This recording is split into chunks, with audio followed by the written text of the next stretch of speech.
Today, I'm going to go over my exact uploading process and settings I use that have helped me go on to get videos like this, almost 4 million views, this one 2 million views, this one 3 million views, this one 1.9 million views. You get the idea. Now I've got the social proof out of the way. Let me just show you exactly what we do step by step, in depth, and make the best YouTube video uploading tutorial on the internet. So first thing you're going to do to upload your video is come to YouTube. Obviously you need to be signed in, hit this button, hit upload a video.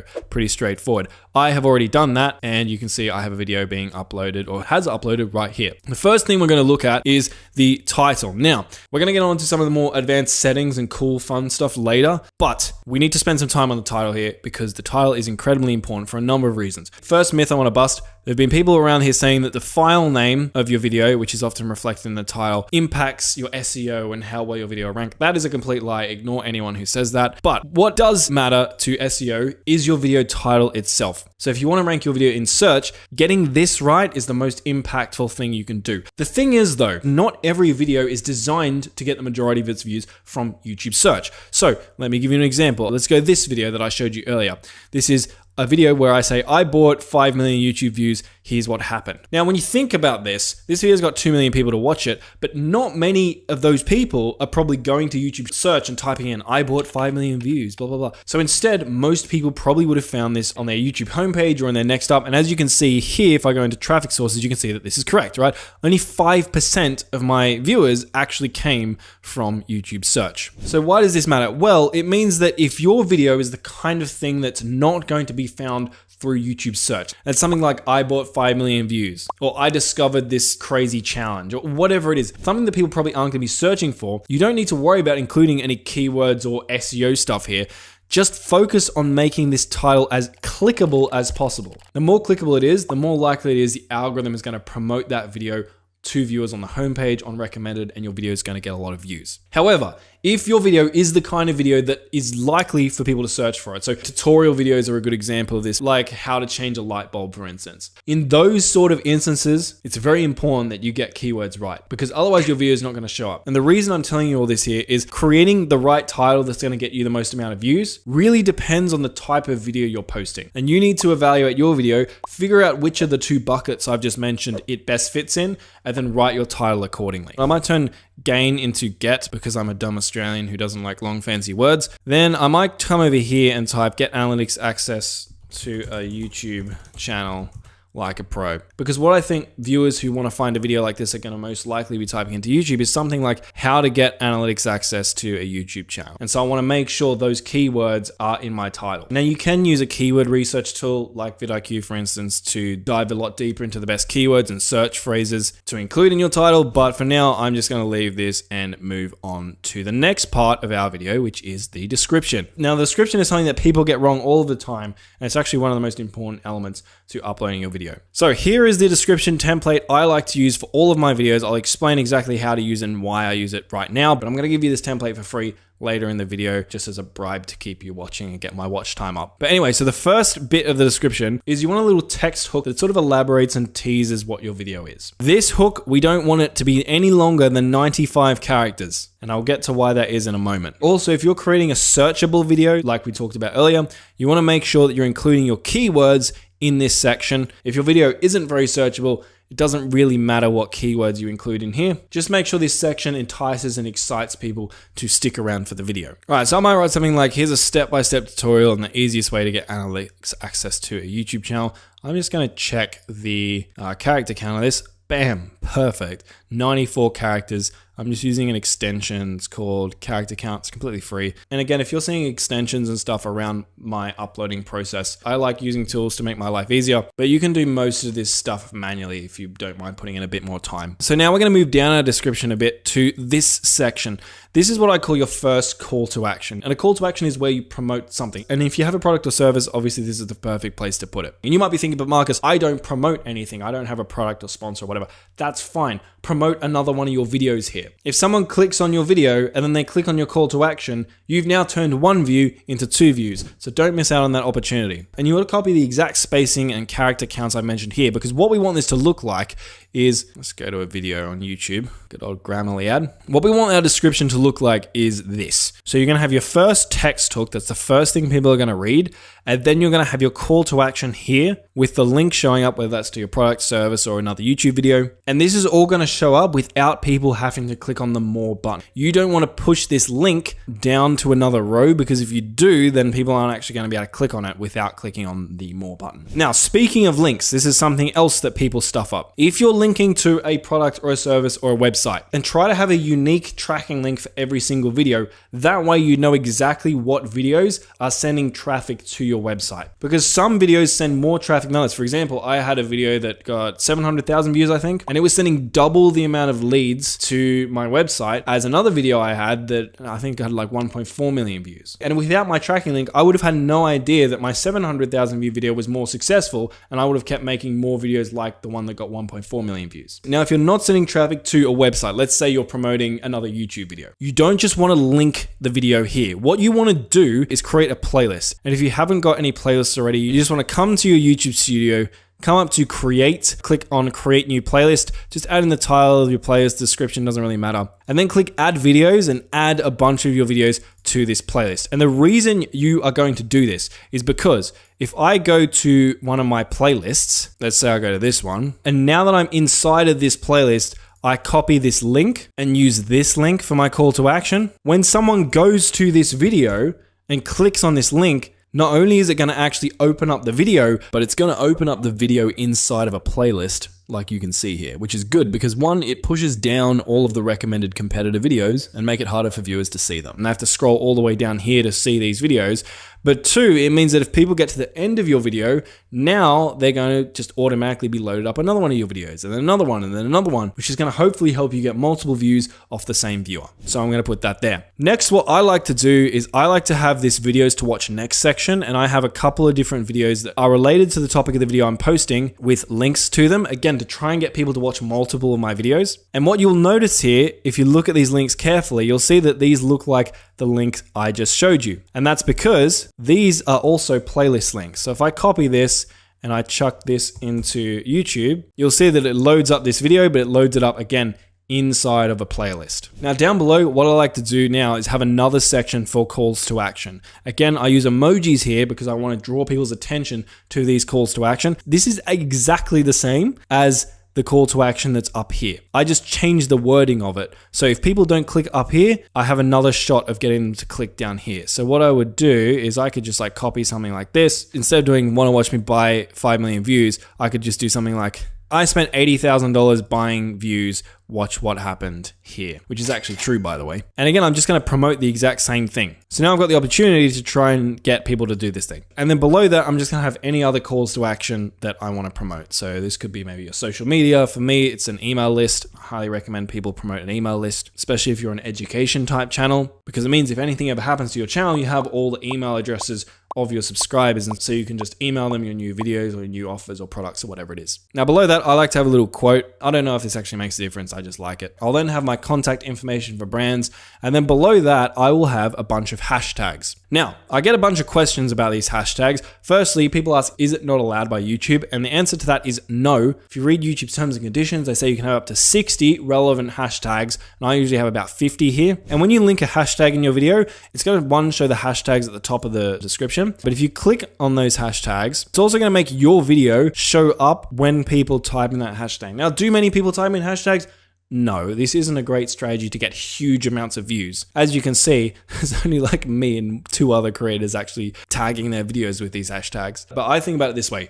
It can't hurt. It's not going to make me get less views. And if your videos are all around a similar topic, I normally just copy and paste the same list of hashtags, but just be careful doing that if your videos are very different, because YouTube terms and conditions say you need to make sure your hashtags are actually relevant to the video that you're posting. Now, if we keep coming down, we end up in the custom thumbnail section. Now, quick note here, if you don't see this section, it's probably because you haven't verified your channel. So if you have a new channel, what you need to do is come into settings, then you want to go to channel, then you want to go to feature eligibility, and in here you can can see this is a new channel, right? I'm not eligible for these other two features because I haven't verified my phone number. So you would just need to verify your phone number, and then you'd also need to verify a valid ID to get access to the last one. And that's going to allow you to do things like custom thumbnails, upload videos longer than 15 minutes, etc., etc. But anyway, back to thumbnails. We have upload a file, which can upload a singular file. You can auto-generate a thumbnail, which is usually horrendous. And you can test and compare, which is going to let you upload multiple thumbnails and test them against one another. Now, I do think the test and compare option is the one you should go with. I've heard people saying test and compare actually hurts your videos. I haven't found that, and a lot of my other YouTuber mates who are much smarter than me haven't found that either. So what I would do is you just come in, click on this, and then you upload multiple different thumbnails. So I might just upload this one, this one, this one.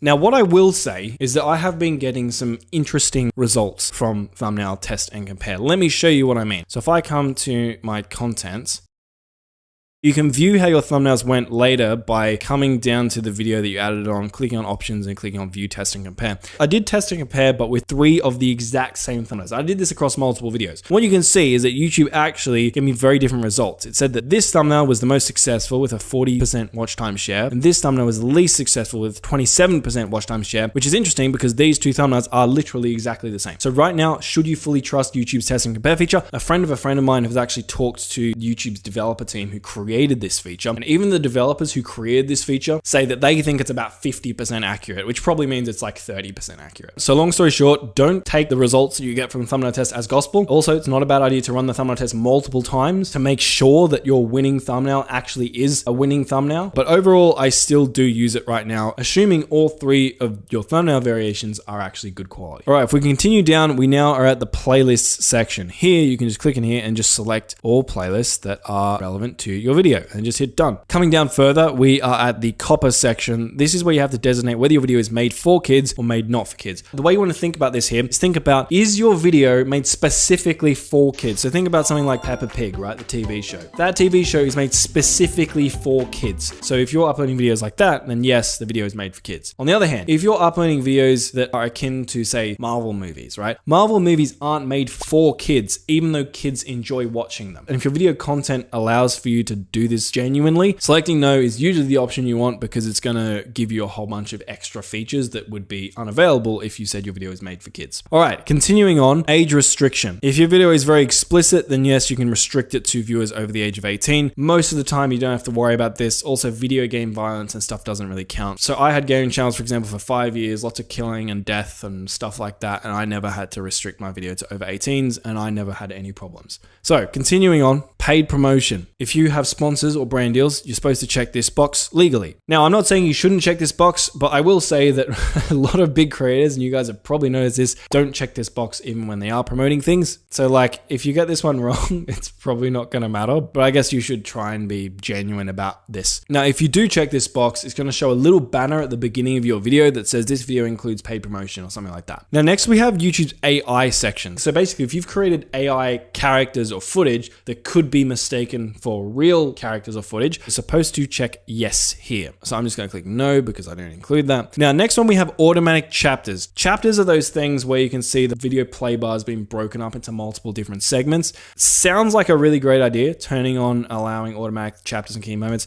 I hate it because YouTube's AI often gets it wrong. So I would turn it off if you want to add those sections or segments to your video, which, as you've probably seen from my uploading process here, I don't think it's necessary. There are times where I think chapters can sort of hurt retention because people see the upcoming chapters and they just skip to them. But of course, that's not every video. So if you do want to add chapters, I would do it manually. The way you would do that is you'd come up to your description and you would type 0:00 and then type the name of your first chapter. Then you'd come down and type the timestamp where that chapter ends. So let's say it's 0:20, then type the name of the next chapter that's going to be. So it might be intro, you might say 0.1, and go 0, 50, 0.2, 150, 0.3, etc., etc. You don't have to have these spaces, I just added them in for some reason. And that'll make those chapters appear inside of your video. Now, an important thing to note, if you are doing chapters, try not to spoil your video. So I see a lot of people do this. In their chapters, they basically spoil the content and make it so the viewers don't actually need to watch. So for example, if I had a chapter in this video that was like, why chapters don't matter, you're going to be watching the video and you're going to see that little chapter with its title and be like, okay, he said chapters don't matter, so I don't need to watch this. I'm just going to go to the next step. And people are going to skip. If you are doing chapters, when you're titling them, try to title them in a way that doesn't make people think, oh, I already know this, or I already know what's going to happen, and just skip to the next interesting part of your video. All right,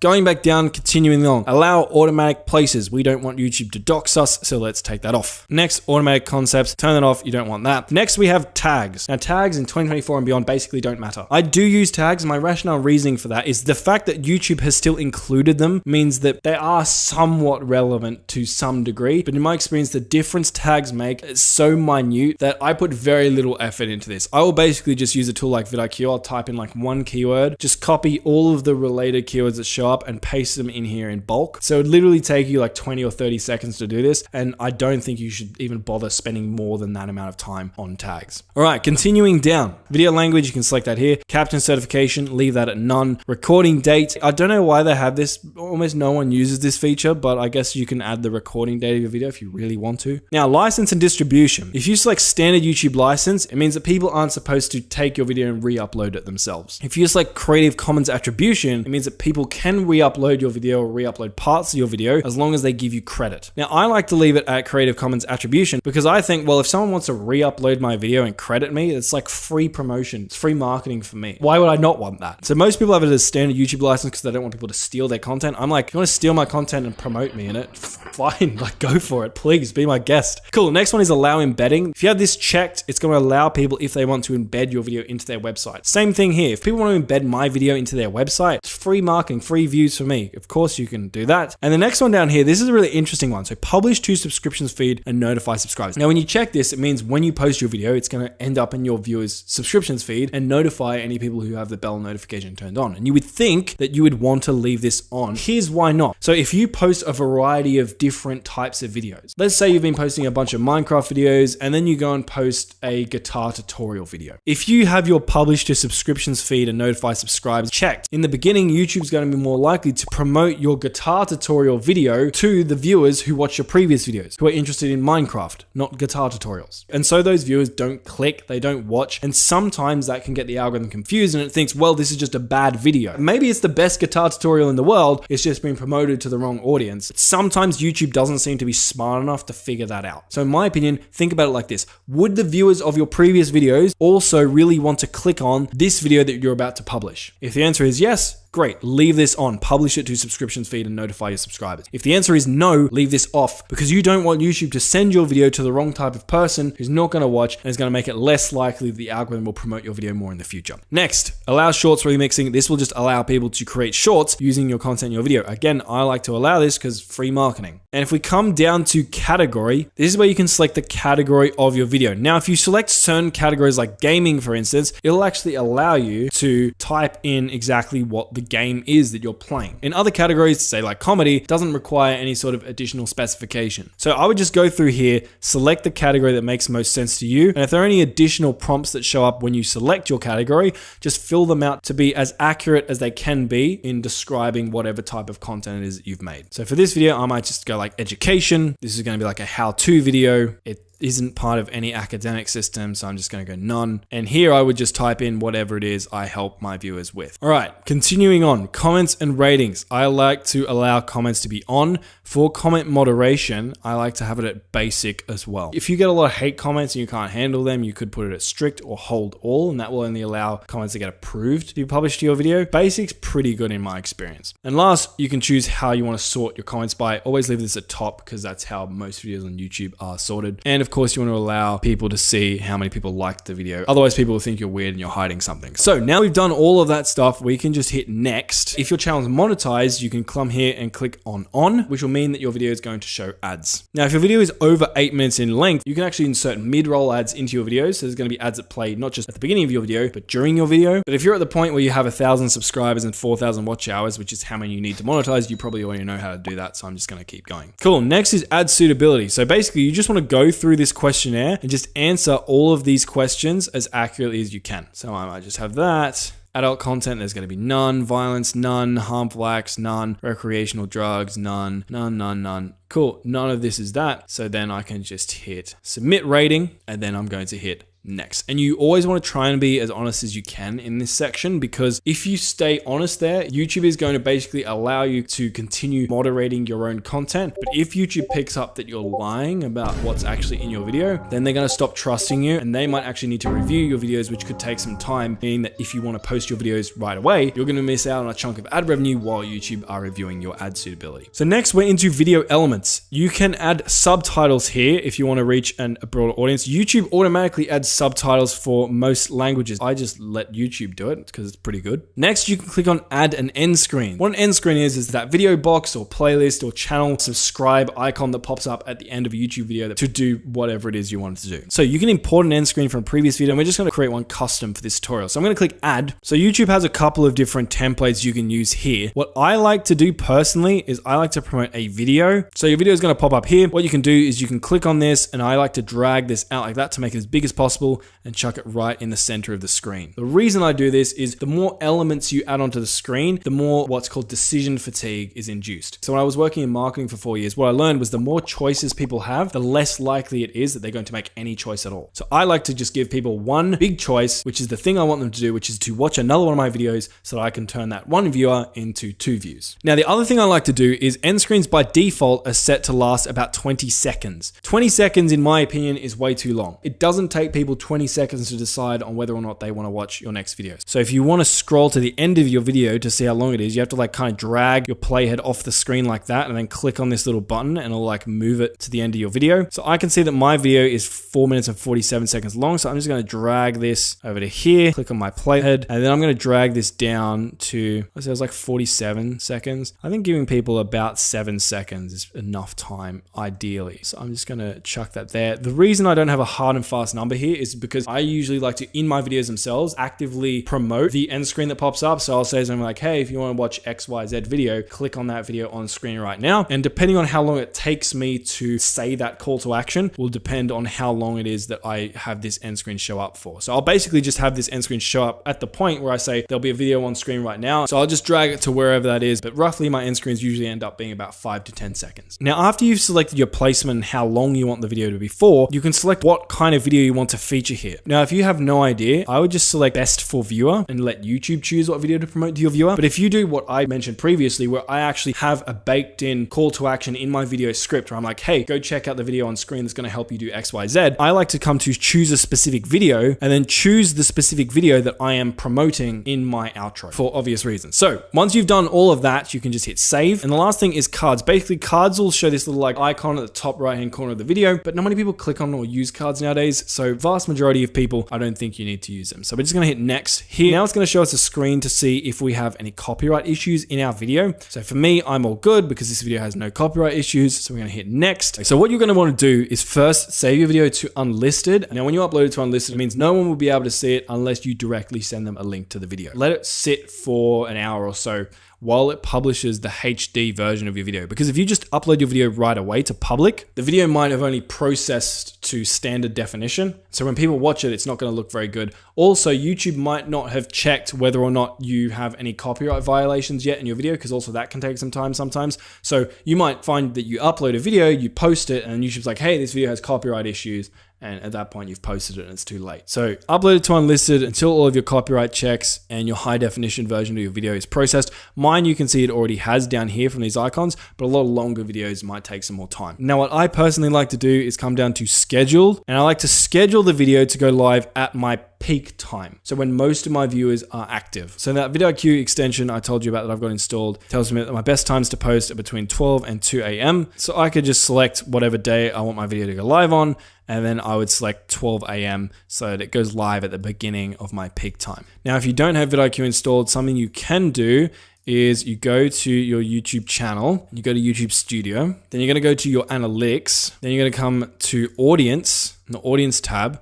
And if you scroll down, you should see this little thing here. And it's going to tell you when your viewers are online. So if I hover over these boxes, the lighter purple you see, the more viewers are online. So these dark purple sections, it means not many of my viewers are online. If I hover over this, you can see that. But if I hover over these sections, for example, like from 12 to like 2, 3, 4 a.m., that's when the majority of my viewers are, which is what vidIQ just told me, right? I should be posting around like 12 a.m. But quick thing, bear in mind, if you have a really small channel and you don't have much data, unfortunately, this section of your analytics is not going to show up. In saying all of that though, don't worry too much about publish time. A lot of people make a big deal about what's the perfect time to publish out to get more views. It really doesn't make that big of a difference. But coming back to actually publishing our video, you might see this option down here set as Premiere. What this will do, if you select this and you hit set up Premiere, you can select like a countdown timer that might look something like this, and you can choose what you want the length of the countdown timer to be. So you can actually make a trailer for your video that people can watch before your video goes live at the scheduled date. And you can also add redirects, which would allow you to sort of like stitch together multiple live streams or live events.